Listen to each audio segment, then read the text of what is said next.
Hello everyone, this is Balanta Ganguly. তো তোমাদের মধ্যে অনেকেই যারা ভাবছে বডি বিল্ডিং কম্পিটিশান খেলবে, তাদের ক্ষেত্রে আমি বলে দিই যে এইটা হচ্ছে সব থেকে কস্টলিয়েস্ট গেম আর সব থেকে হার্ড গেম।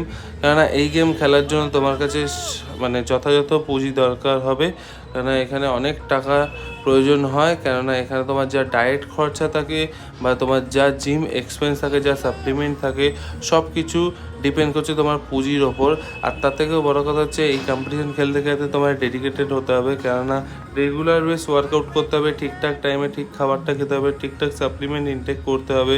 অবশ্যই সাপ্লিমেন্ট লাগবে, কেননা তোমার সাপ্লিমেন্ট ছাড়া তুমি তোমার নিউট্রিয়েন্টগুলো কমপ্লিট করতে পারবে না। তার থেকেও বড়ো কথা, সবার আগে ফ্যামিলি থেকে পারমিশন নেবে। ফ্যামিলির লোক যদি কমফর্ট হয় এইসব বিষয়, তখন গিয়ে তুমি কম্পিটিশান খেলো। আর সম্পূর্ণ ডিপেন্ড করছে তুমি কোন কম্পিটিশানটা খেলবে, ন্যাচারাল না ইনহ্যান্স। আমি ন্যাচারাল কম্পিট করি, আমিও রিকমেন্ড করবো তোমরা যদি খেলো তো ন্যাচারাল কম্পিটিশানই খেলো। আর সব থেকে বড়ো কথা, আগে নিজের ব্যাকআপ সেট করো, মানে টাকার দিক থেকে, তারপর গিয়ে বডি বিল্ডিং খেলার চিন্তা ভাবনাটাকেও করে। এখানে অনেকটা টাকার প্রয়োজন হয় এই গেম খেলতে।